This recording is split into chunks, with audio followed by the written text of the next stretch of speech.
Hey, Atlanta sports fans, welcome to another episode of Jocks and Dave, you just froze up. Pigskin. Smitherman on vacation this week. It's Memorial Day weekend in your neck of the woods, Tom, in Chicago. Yeah, I know. I got to let him know. Well, he's got my phone number, so if he's free, I'm hoping I'll get a chance to see him at some point this weekend. Be nice. Yeah. Well, I met you a few Memorial Day weekends ago, I guess. I know. That's when we met. Yep, we sure did. Did a Cubs White Sox extravaganza. It was a lot of fun. Right. So, yeah, it was fun. We actually got a chance to meet. We did a little bit of video. That was nice to do. Because, you almost never meet anybody here on social media anymore. Friends, I count you as a friend, Dave. Right. But, and that's the thing, but we had never met. So it was very odd. It was, yes. But we have met in person, and now we meet every week via.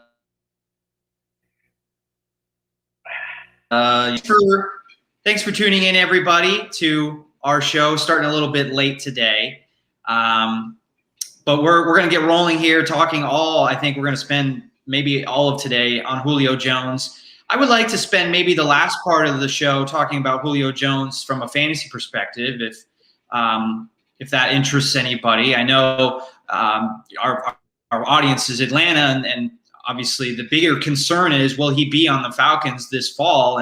But we're going to spend most of today discussing that. And I know you talked about it a lot last week with Mad Mike, and that was a great conversation. But a lot has happened since that show. Oh, Mad Mike is great. He was fun to have on last week. I love doing the show with him. Dave, I wouldn't miss too many shows. You're freezing up a lot. But no, if I were you, I wouldn't miss too many shows. Mad Mike was fun. So. Same to you. You don't miss too many shows. Yeah, right. Yeah, I got to be here from week to week. So. Yeah. So in case anybody missed it, I don't think anyone in Atlanta did miss this, but Julio Jones appearing kind of last minute on the what's the name of that show with Shannon Sharpe and Colin Cowherd on Fox FS1, I guess is the channel. I don't know the name of the show, but I try to ignore it as much as possible. That's the thing. I thought the name of the show was going to come to me. It's not coming to me. So Shannon Sharpe apparently is very close with Julio Jones. Called Jones on his cell phone on the air. I believe Sharpe addressed himself as his favorite uncle, talking to Julio Jones. So they have a personal relationship.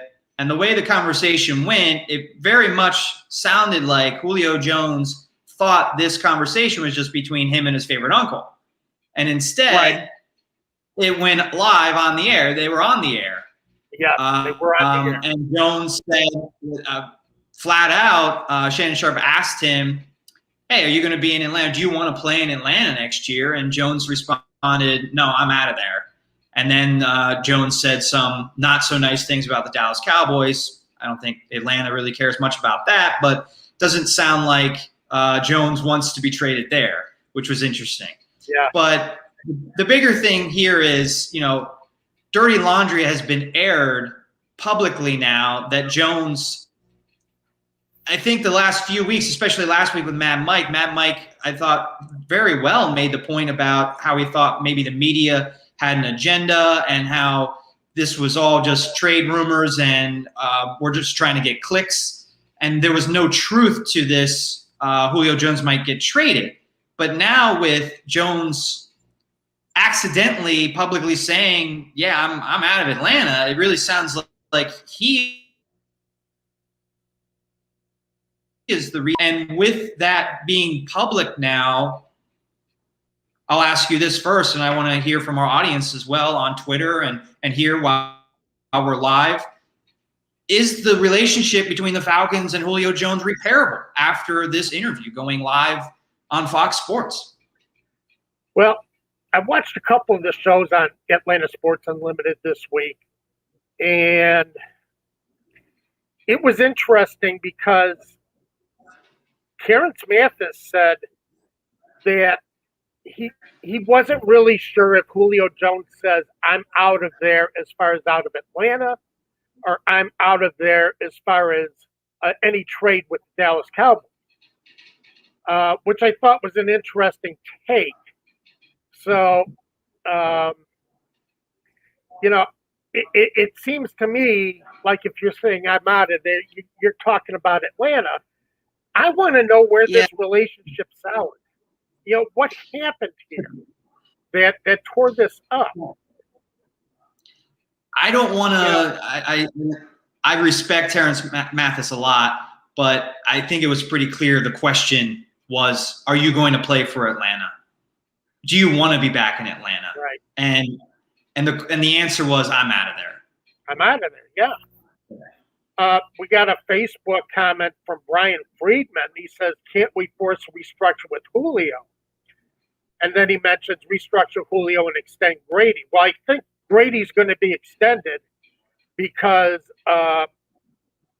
you need to spread his contract out more. You need to get, move some of that signing bonus money forward. I think Brady will be extended. I think that's one of the solutions that the Falcons are going to have.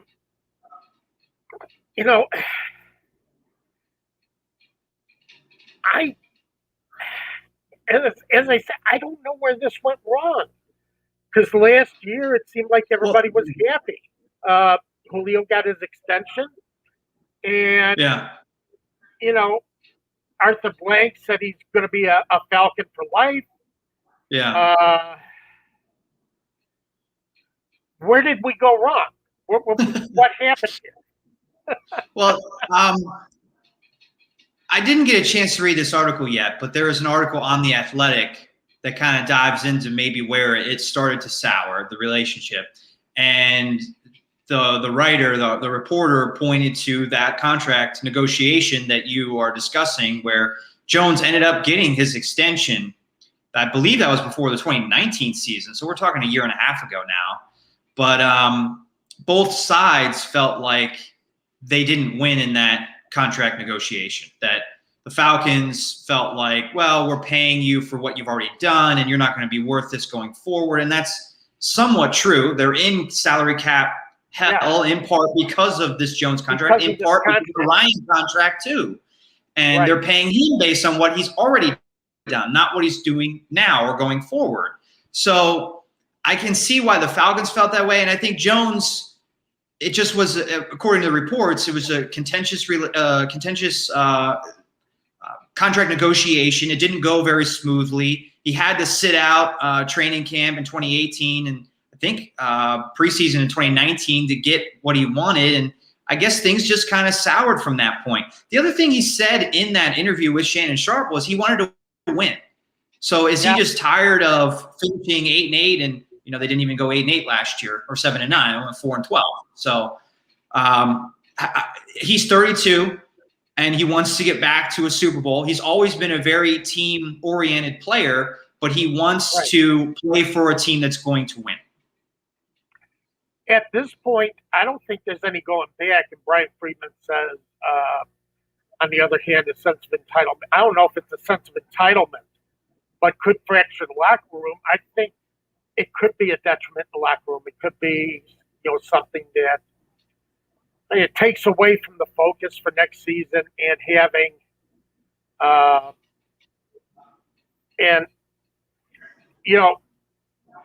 you all want to be in the same direction moving forward with a new general manager and new coach. So you've got, could this be a distraction? I think it's already become a distraction. I don't see it getting any better, even if Julio does stay with the Falcons. This still becomes a question mark for next year, and it's still going to be on everybody's mind during the season. So I think you're almost at a point where you have to go through with it now. If the and let's put it this way, the Falcons didn't want to go through with this. They could have shut this down very easily, saying that we don't want to trade him. We don't want him to go. This thing could have been put to bed last week. If the Falcons wanted to, or any time over the last month, prior to the draft when it came out that this was being talked about. I don't think the Falcons do want to trade him, and that's what I think. I think that's what that interview revealed. That this whole time we've been debating this whole offseason that, well, what do the Falcons gain by trading him? They don't gain that much in salary cap space. They don't gain it until June 1st. There's not a whole lot of advantage to that. So why would the Falcons want to do it? I don't think the Falcons do want to do it. I think they're actually trying to do right by one of their greatest players in franchise history. And he came forward a few months ago and said, I'd like you to try and trade me. So they're trying to do it silently behind closed doors. And then Jones accidentally makes it public, makes himself look really bad, doesn't do the Falcons any favors, because now it's going to be harder to trade him. It's going to be harder to trade him. I don't know if it's going to be harder to trade him. Well, let me rephrase. It's harder for the Falcons to get a good deal in the trade, because now teams know Jones doesn't want to be there. And if this relationship, I asked you this question to start off the bat, if the relationship is not repairable, if it's beyond Jones coming back to Atlanta, then the Falcons have no choice. They can't cut him. They have to trade him. And then they're not going to get back what they want in the trade, because you can't get back good value in a trade if you're in a situation where you have to trade. Yeah, but you got a lot of contenders who think they're a Julio Jones away from making a deep run in the playoffs. So that's where I think it balances out. You can still get a good deal for him. I just still don't think it's going to be as good. Okay. I think you can still get a good deal for him, because you got a couple of teams that feel like they can make a run if they have that primary wide receiver, that guy that can bail out your quarterback every now and then when he's in trouble, or gets open quite a bit even against double coverage. He makes a lot of catches. So, this is a guy who might put you over the top, might put you up in Kansas City Chiefs. Well, maybe not on their level, because nobody has Patrick Mahomes, but might make you competitive against a team like the Chiefs, which, let's just face it, is still the class of the AFC. Are you giving up a first-round pick for a player that might make you competitive, who's 32 years old? If I could keep him away from the Patriots, yeah. Okay. Well, we're getting a lot of comments from Brian. Brian, thanks for all of the interaction today. He I guess he disagrees with me a little bit. The Falcons do want to trade him. That's why they've put on their own website that they've been offered a first-round pick for him. And I'm glad Brian brings that up, because I do not believe they've been offered that. I really don't. Really don't? If that's the Falcons putting on their own website, you're the one that's always telling me that teams do this, Tom. The Falcons have said this is the asking price. Other teams we have an offer for a first-round pick for Julio Jones, so beat that. They don't have an offer for a first-round pick for Julio Jones. Well, you're throwing my words right back at me. I'm telling you. Oh, David. That is true. I'm sorry. I know Falcons fans aren't going to want to hear it, and I get that. He is a first-ballot Hall of Famer. I don't want to sound like I don't love Julio Jones. I do. But right now, he's 32 years old. He's coming off a season where he only played 9 games. I don't think he's going to demand a first-round pick. And that's why weeks ago I said I don't think this trade is going to happen, because the Falcons are going to want a first-round pick, and I don't think a team's going to give that. But now, with what happened this week, I think a trade has to be made. So whether they get the first-round pick or not, I hope they do. I hope I'm wrong. But I don't know if that's going to happen now that, they have to make the deal. yeah, I do think they have to make the deal. I don't think there's any choice about that anymore. And I don't want to see it made. I think the Falcons are a lot better team with him than without him. Yeah, absolutely. The problem you got with the Falcons, though, is they don't have a defense to contend. Okay, they're still not strong enough on defense to say that they have a serious shot at dethroning Tampa Bay, or hell, you got to beat them out in the division first before you can seriously think about knocking them out of the playoffs. First, you got to beat them twice during the season, but. I don't know if they have the defense to do it. They still don't have an edge rusher, and unless Dante Fowler makes a comeback, which I guess is a possibility. He does have a defensive tackle who can command double teams in Grady Jarrett, and I love Grady Jarrett. So, yeah. But that's the thing. I always come back to the fact that the Falcons were terrible in yards against yards per attempt in rushing, last in the league in negative pass plays, and that sacks and interceptions divided by dropbacks. So, you're not getting to the quarterback. You're not forcing the quarterback to make any mistakes. Your secondary, since you're not getting a rush, your secondary is having a hard time getting to any balls. There's no jump balls. No, they can't.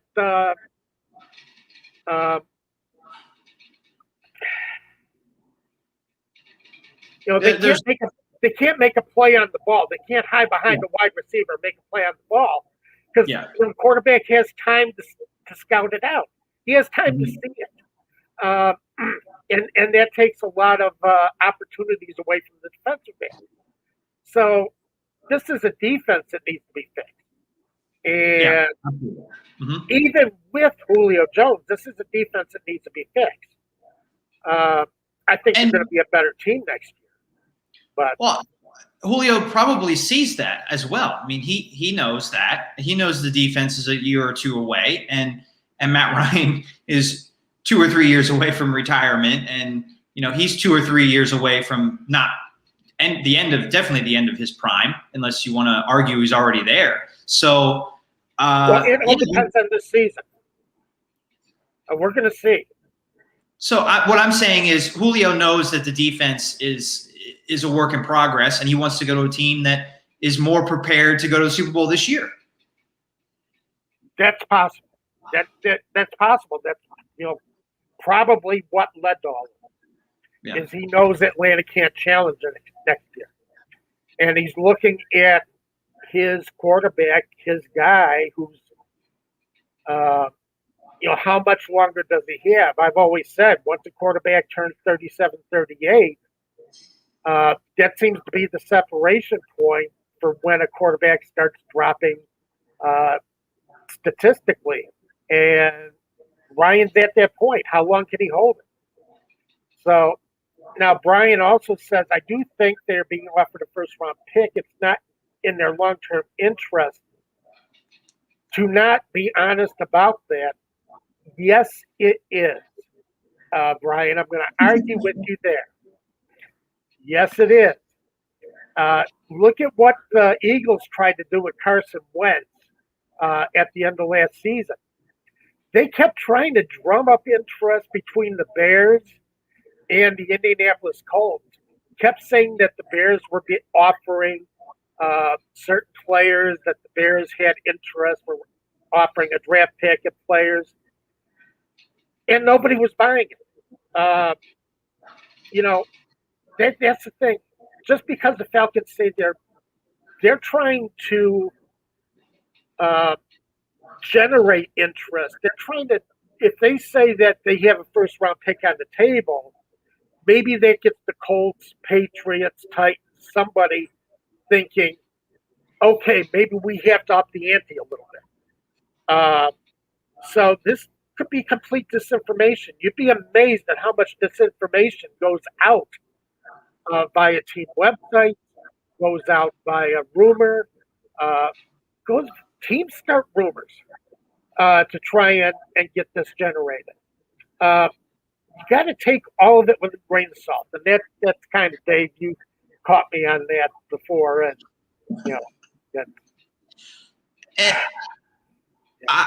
Falcons fans aren't going to like this comparison I'm about to make, and it's not exactly apples to apples, but I think it's worth bringing up, and it's I guess a sore point for me still because it involves my team. When the Steelers tried to trade Antonio Brown 2 years ago, do you remember what they got for Antonio Brown? I don't remember now. They got a 3rd-round pick and a 5th-round pick for one of the best wide receivers in the league. He was a 4-time All-Pro, and then he had 1 Pro Bowl season.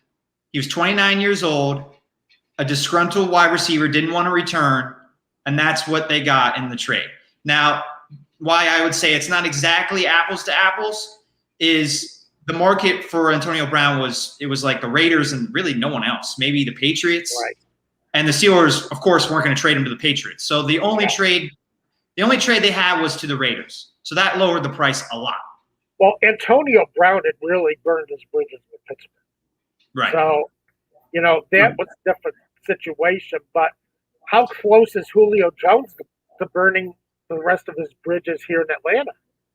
And again, it's not really his fault for what happened this week. But, yeah, that's why I was trying to make the point about how this makes Julio look bad, but it doesn't help the Falcons at all because it's burning any possibility of him coming back to Atlanta, and that will lower his trade value for the Falcons. What helps is a lot of teams, at least reportedly, are interested, which will drive the price back up. So I would definitely expect that they're going to get more than a 3rd-round pick. They're going to get better than a 5th-round pick.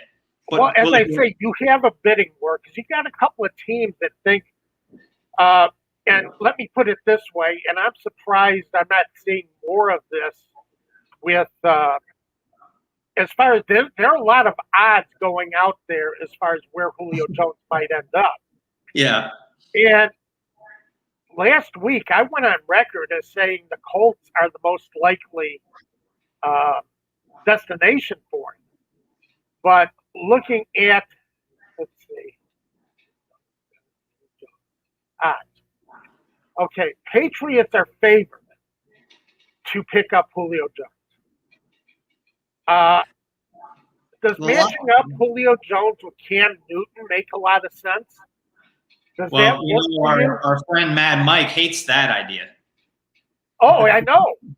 Last week he thought it was terrible that this was being thought of. It's funny, Mad Mike. His reaction to it, kind of my reaction to it too, was this isn't, this makes no sense that that he would be considered for New England. But the Patriots are plus 150, which is $100 bet to win $150.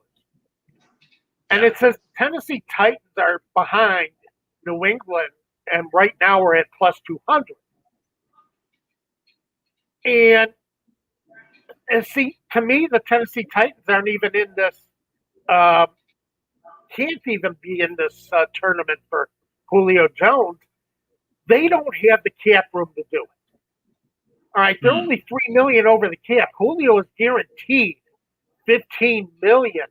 Gremlin 123. Hey guys, glad I brought you live.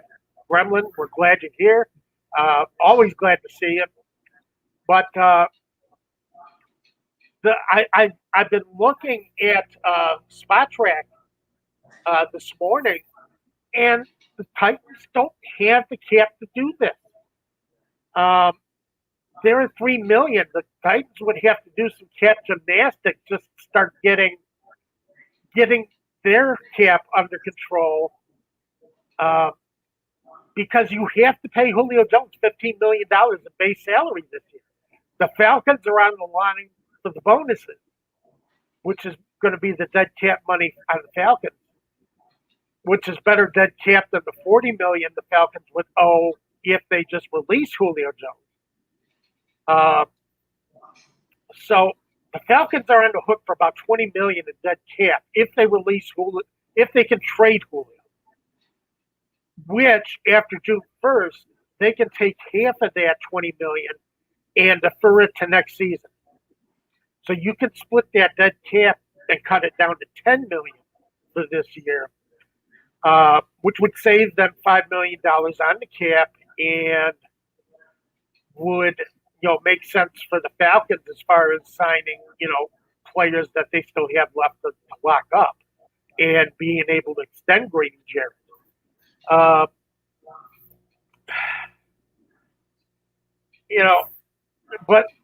the Titans can't do that.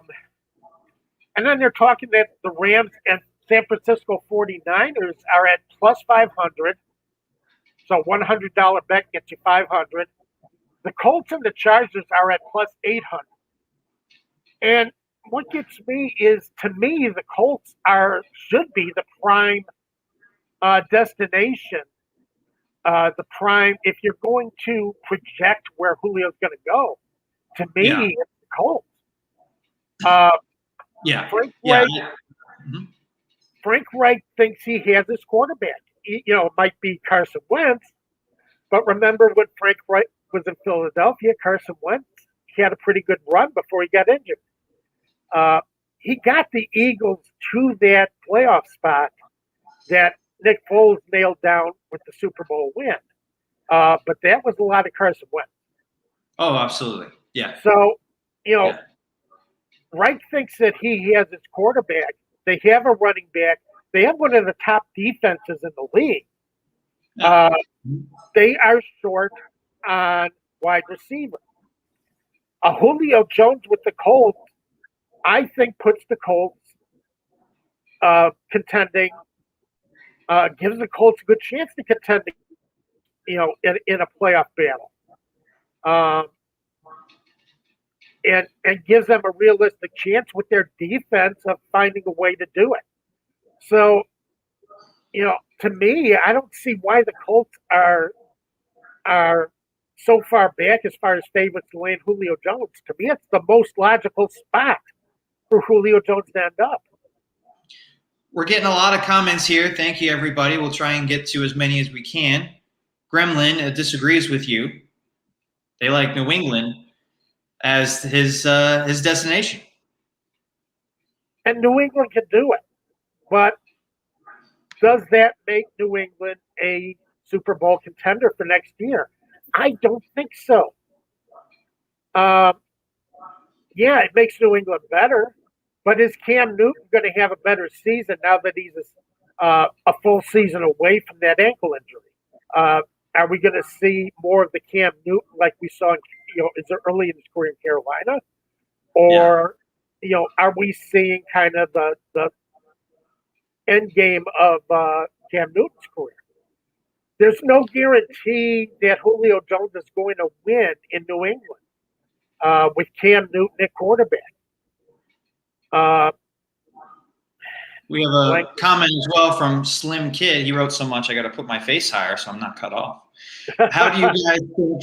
How do you guys think about blank in all of this? Kraft is known for bridging the gap for Tom Brady and Bill Belichick. You guys think AB can do the same behind the scenes? For a second, when I hear AB, I think of Antonio Brown still, but he means Arthur Blank. Great point on Julio's impact on the cap down the road. We touched upon Arthur Blank in this a little bit earlier, Tom, and maybe that's part of the issue, that Arthur Blank would be the guy that normally would bridge the gap if there is an issue, but it sounds like Blank, according to a report from The Athletic anyway, Blank is part of what Julio Jones has the problem with in Atlanta. And that amazes me because I thought they were pretty close. And it might have to do, remember, Julio played that entire season when we were writing for Falcon Maven, that was the big year where everyone was pushing for Julio Jones to get the extension, and he didn't get it. But Blank did sit down with him. Blank, I think he could. It's hard to know that situation. Julio doesn't say anything. He doesn't say much. Arthur Blank doesn't say much. Is it because of all the Falcons for Life talk? I wouldn't think so. I mean, why wouldn't Julio Jones, looking at it objectively, taking the contract out of the situation, why would Julio Jones want to move on from Atlanta? He has a fandom that truly loves him. They think he is the greatest thing that's ever happened. One of the greatest things that's happened in Atlanta sports is Julio Jones. I mean, he is. He's a fandom. They absolutely love him. The year that he was looking for his extension, I didn't see anything on Twitter that was critical of Jones. Everybody was, let's get him extended. Let's get him taken care of. He's been one of the greats, if not the greatest Falcon of all time. We need, so taking that out of it, I don't think the Falcon for Life talk has had any real, is a real detriment to this. I think Arthur Blank was being honest. He wants to see Julio Jones stay here. I think that's why they gave the contract they did. Now, that contract did tie up the Falcons into a salary cap knot. But, I don't think it's the Falcons for Life thing. I think it's the fact that it took them a year to make a move on his extension that maybe has soured Julio Jones on the organization. Because remember, the Falcons made some other moves. I think they did extend Jarrett that offseason. And they made a couple of other extensions, and Julio wasn't part of it. And I think that might be a reason why, maybe Julio felt he was being left out in the cold. I think, it's hard to tell. As you said, Julio holds everything very close to the chest, unless I guess you catch him on a hot mic. But I think that's part of it. I agree with you, and I think another part is the desire to try and win right now. That's the other part of this, and I think the Falcons are, if they have Jones, I think they would be better than they were last year. But does that get them to the playoffs? I don't know. We kind of have to wait and see how things transpire this summer and how the team looks in training camp. Let's see how they look in training camp. Let's see what DTs can do with this defense in training camp. Right. Again, that's the problem. They didn't draft at any point. They didn't draft somebody that they could plug in as an edge rusher, or at least develop as an edge rusher. And it's a huge problem with the Falcons. It's a huge problem with them going forward. That's what I think makes them. Right now, I think they're second in the division. The way they sit right now behind Tampa Bay.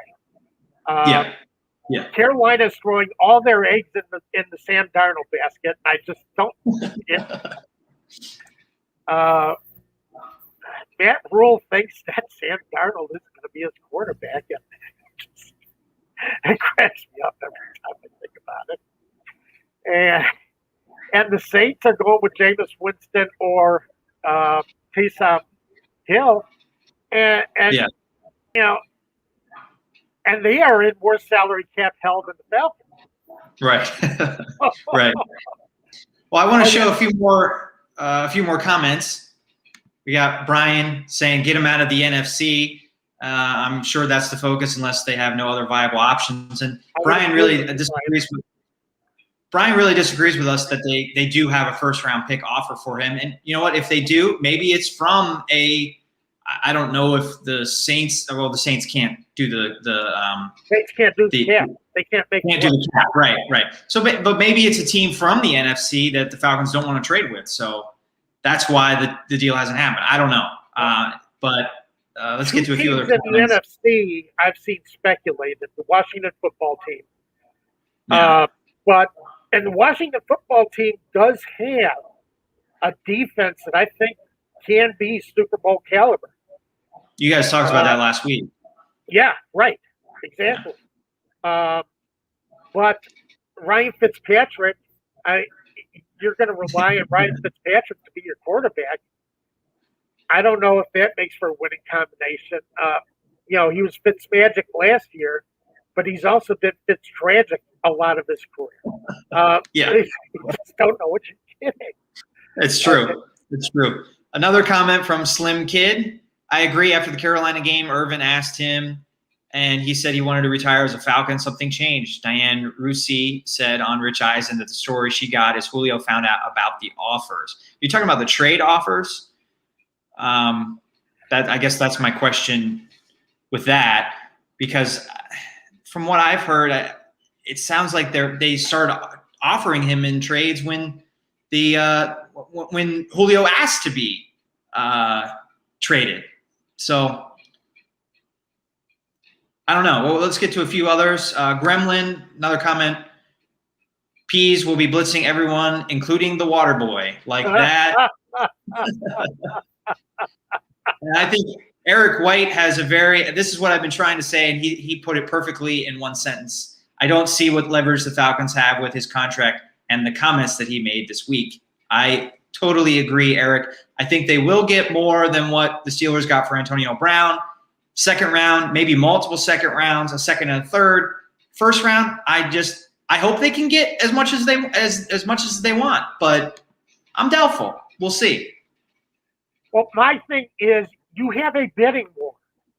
Okay, you have teams that think Julio Jones can make a difference for them.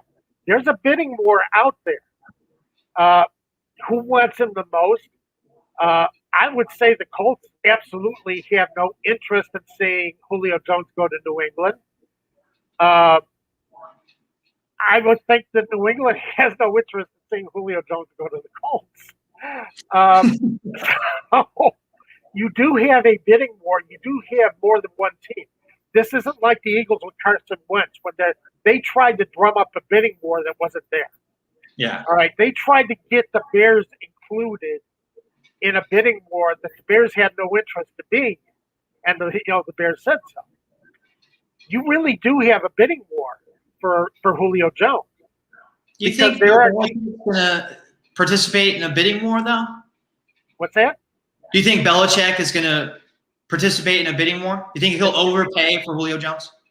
If he thinks that's the piece he needs to get back to the playoffs, yes, I think he would. Okay. Belichick does what he thinks he needs to do to win. And let's put it this way, he's won a lot more than he's lost. I mean, that's true.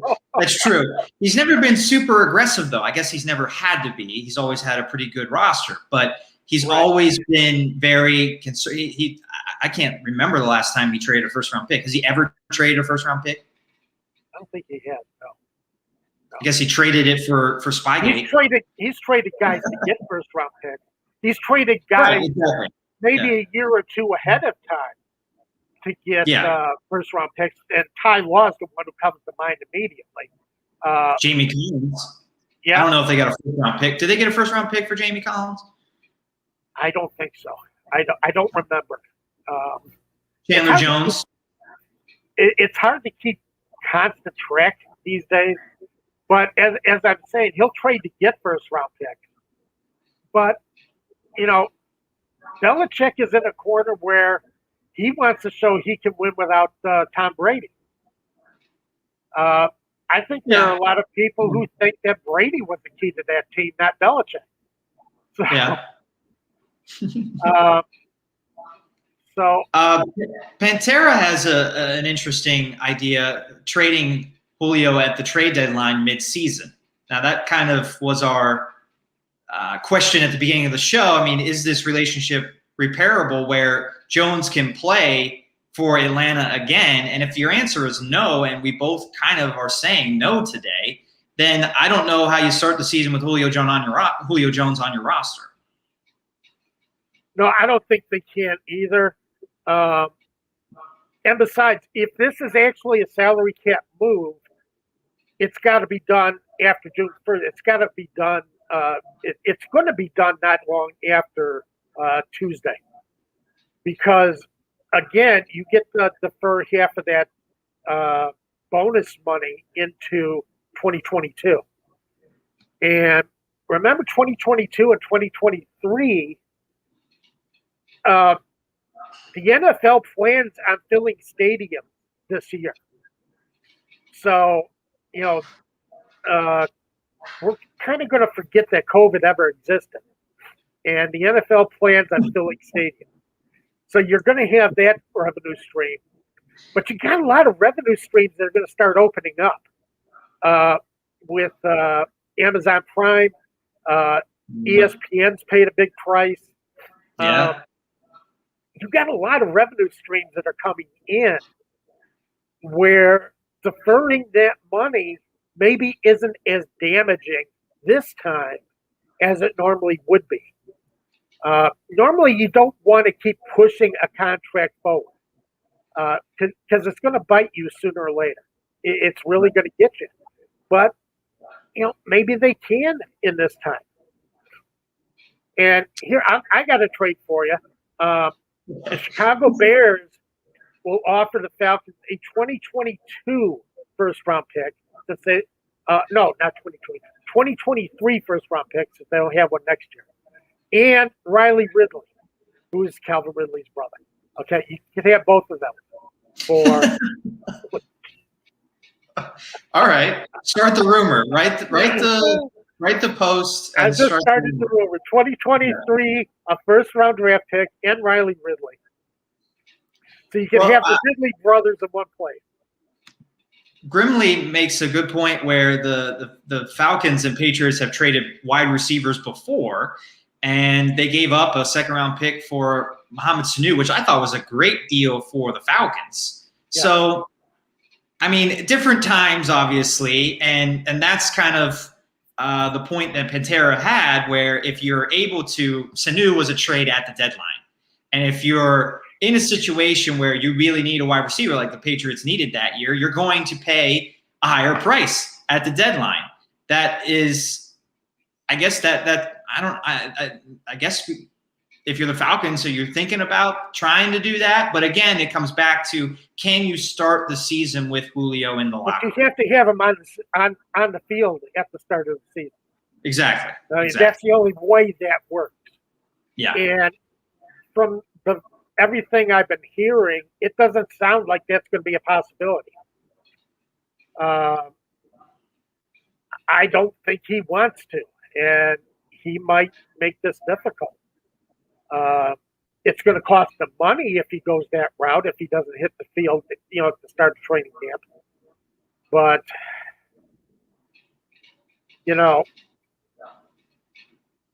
I still think the Colts are the ones. I think they're the team. And tell Chris if he watches this later to cue it up just so we can have that tape later on. But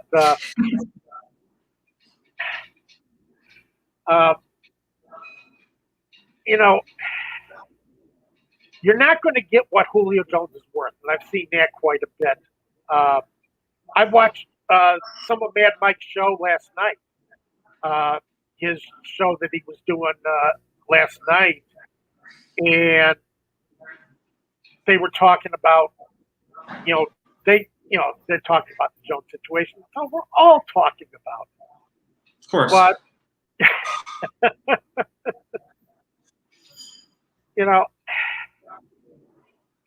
where was I going with that? It's going to happen. You want me to show more comments while you think of your point? Yeah, go ahead. Well, again, Eric White is music to my ears in supporting my point. Again, I don't mean to put down Julio Jones. He's a fantastic wide receiver. 32, injury history. That is part of what teams are looking at, and that is a heavy consideration in what they're going to offer in the trade. I guess that's my final point for today. And Grimley has a trade rumor for us to start as well. Trade Gilmore and a third for Julio Jones. That's his rumor. Okay, sounds good. Brevin and I will. We will compare rumors. I love it. I love our fans. Oh, man, they are great. Yeah, everybody, thanks so much for the comments. If you're watching on replay, send us some tweets at DM Holcomb, at TJ Pollen. We'll read them during the week, and we'll try and read them next week. Yeah, absolutely. I would love to get some tweets from guys and see what you say. Okay, Mad Mike, and they were talking about getting equivalent worth for Julio Jones. You're not going to do that. And I think maybe that's why the Falcons are trying to push the story that they got a first on the table. You know, if you got a first on the table, you're close to getting what you need to get back to Julio Jones. Anything else, you're basically trading away what you think is going to be a distraction in the locker room and what you think is going to help you get enough salary cap room to finish signing your roster. You're just not going to get what Julio Jones is worth as an Atlanta Falcon. Right. You know, it's not going to happen. You can't. Yeah. I wish I could say that differently.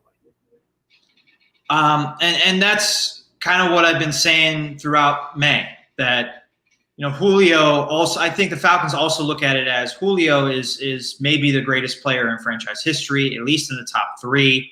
And we don't want to give for our public relations, for our ability to sell tickets, we can't give this guy away for less than a first-round pick. But I mean, New England, Indianapolis, they don't care about Atlanta's public relations. They care about, they're going to offer what they think Julio is going to give them on the field in 2021, 2022. So it's that's why we've been saying it's a hard trade to make. To me, with the Colts, what you get on the field with Julio Jones is a possible Super Bowl. Well, yeah. I mean, that's true. Yeah. It depends how confident you are in Carson Wentz. I'm not super confident in him, but I'm not either, but Frank is.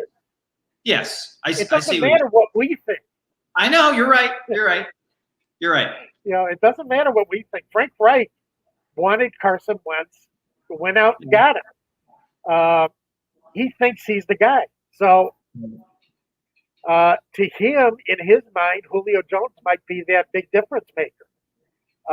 Might give him that weapon that downfield weapon that they're missing, that T.Y. Hilton just can't give them anymore. Right. Yeah. How about the Raiders? Let me see something here. Go back to my page. I don't know the Raiders salary cap situation. Is that what you're looking up? Yeah, that's what I'm trying to Okay. Yeah. The Raiders are better than the Titans, but they still got problems. They're only $4 million over the cap, close to $5 million over the cap. As I say, you got to pay Julio $15 million. He is guaranteed. There's no choice. This isn't a percentage contract where maybe $10 million guaranteed, $5 million as at the end of the season. This is guaranteed. He gets $10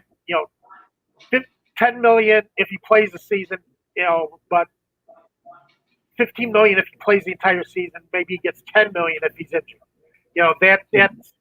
That's what I'm trying to get at. So, this is full guaranteed. No matter what, you have to pay Julio Jones $15 million, and the Raiders just don't have that kind of space. I guess one other scenario I want to propose to you today. I read an article kind of discussing the possibility of the Falcons keeping some salary on their books. You're better with a salary cap than I am. Is that something that the Falcons can do? Can they keep 5 of that $15 million and give them? Will that give them the potential of more suitors in a trade possibility? No, you can't do that at all. No, the team that makes the trade for Julio Jones takes over his base salary, Gotcha. and he is due $15 million guaranteed. So what happens is that they are not on the hook for the bonuses. The Falcons are on the hook for the bonuses. So the team that gets Julio Jones is only on the hook for the base salary, which helps because you're getting one of the best wide receivers in the league, or the player who has been one of the best wide receivers in the league for a bargain price. You're getting him for $15 million. Now the advantage to the Falcons, as I say, they could take that $20 million that they're still on the hook for and defer half of it to next season. And that frees up the space they need. That would put them $11 million over the cap and give them the space they need to finish signing players. So that's what it all boils down to. And but you cannot. Once a trade is made, the team that takes the player is on the hook for the salary. Yeah. Right. Okay. Yeah.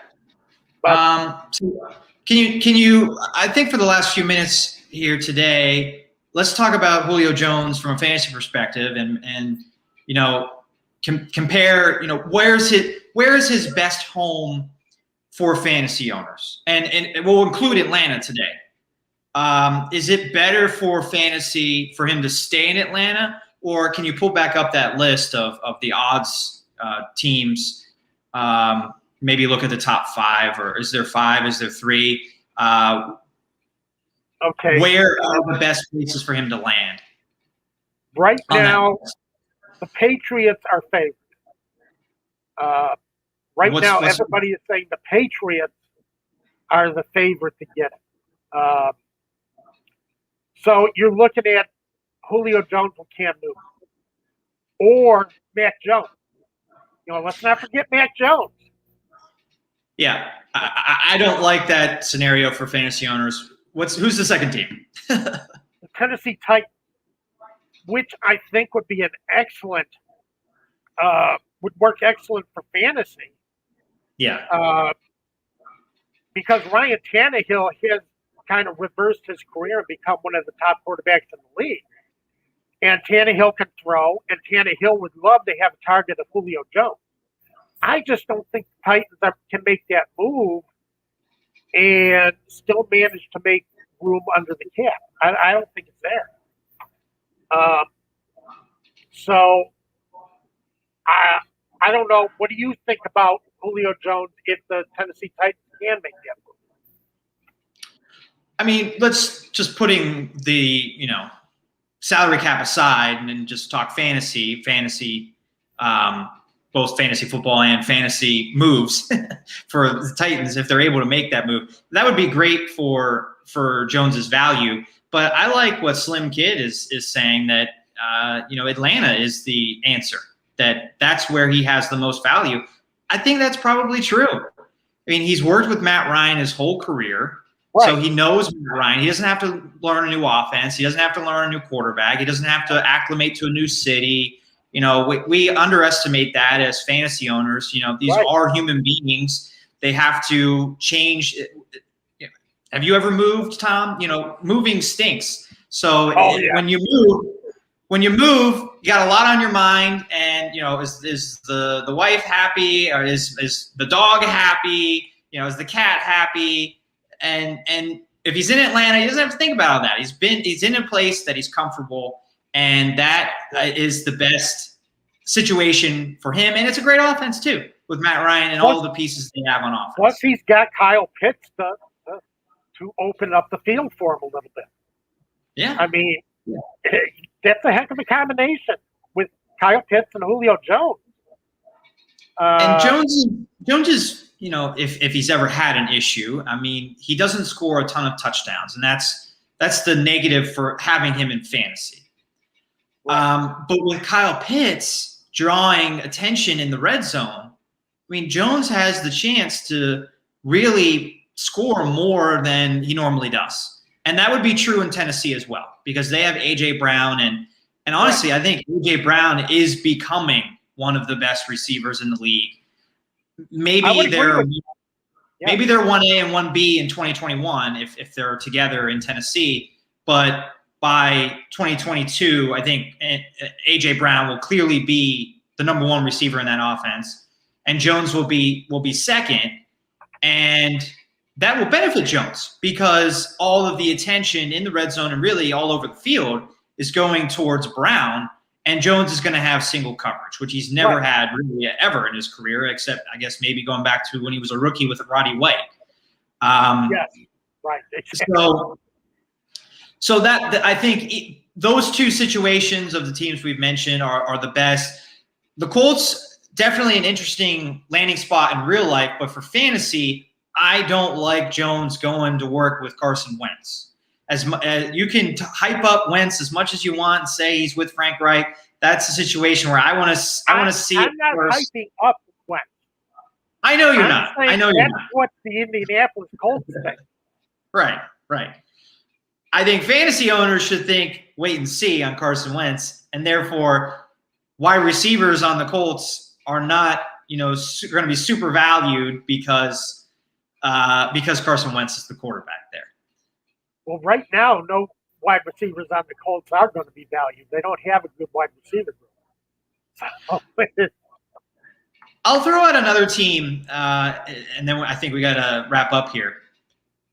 And I hate even thinking about this, Tom. What about the Baltimore Ravens? The Baltimore Ravens, I've started to read. I hadn't read about them before this week, but I've read in a couple of spaces where some people think the Ravens could be the team that could really benefit from having Julio Jones. Lamar Jackson would could thrive with Julio Jones. It wouldn't take much for the Baltimore Ravens to adjust their cap to get Julio Jones, to get his $15 million under their cap. They would have to do some contract extensions, do some renegotiations, but they could make that move. And they're an aggressive team. They don't sit back. So they're also a team that just had 2 first-round picks.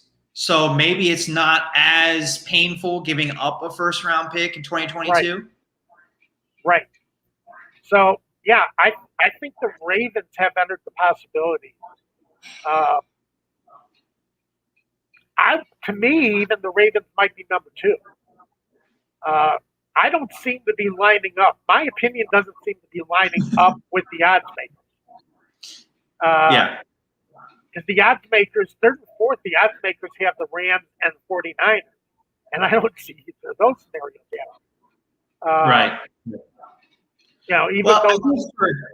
Even though the Rams picked up Matthew Stafford. It's true. It's true. I still don't see it. For fantasy, I don't think Baltimore is a perfect place. But I don't think – I would put them 3rd, I guess, behind Tennessee and Atlanta. Atlanta probably being 1, and then Tennessee. And that would be intriguing and not fun as a fan of another team in the AFC North. But as an NFL fan, it would be intriguing to finally see Lamar Jackson with a legit number 1 wide receiver. I think so. Can he be a true, passer? Can he be an elite passer in addition to the playmaker that he is? Having Jones would answer that. And for fantasy, again, I would kind of want to see how it works before I love the addition of Jones or the relationship Jones and Jackson, but it has the potential to be really interesting. Yeah, it really does. Because I think Jackson can sit in the pocket and throw. I think he's shown that. I don't think he gets a lot of chance to do it because he's always busy trying to find a receiver open. I think he gets a lot of coverage problems where he's got to run to try and find a way to get the ball downfield. With a real wide receiver, you might see more of Jackson, Lamar, Jackson staying in the pocket, and you might actually see him have a longer career because I still think one bad hit on one run, really, you could take one of the most exciting players in the NFL and sideline him, really for a long time. So, well, thanks everybody for all of the comments. We love the interaction, and I wasn't really expecting to get all of this with our show starting 15 minutes late. So thank you for your patience. Absolutely. And thanks for tuning in. I know a lot of people are busy this weekend too with Memorial Day stuff, and you guys still tuned in. We love that. Thank you so much. Follow us on Twitter. Follow Tom at TJ Pollen, me at DM Holcomb. And remember, you want to subscribe to Atlanta Sports Unlimited on YouTube. Make that subscription. You get a lot of great football talk and a lot of great Atlanta sports talk on Atlanta Sports Unlimited. So, absolutely. Do that subscription. Sign up. We want to talk to you everywhere we can. Absolutely. Absolutely. And our final message today, a special thank you to everyone that served in the United States military and the families that sacrificed fighting for our freedom, but particularly the veterans and soldiers that died in service. That's what this weekend is all about. Sometimes we forget that because it's Memorial Day, kickoff to summer, but let's not forget what this weekend really is about. Yeah, I got my grandfather's flag in his Purple Heart. He died in the Battle of the Bulge in World War II. So my dad had the frame, and I do have a flag that the U.S. Navy presented my dad when he passed because he was in the Navy for 6 years. So yes, I know personally the importance and how seriously these people take it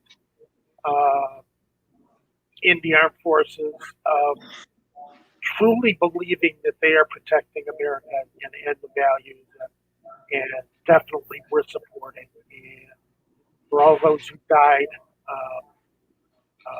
serving this country, make sure you throw a thought or two that way this week. Absolutely. I hope everyone has a great long weekend, and we will be back next Saturday, 12 Eastern, 11 a.m. Central.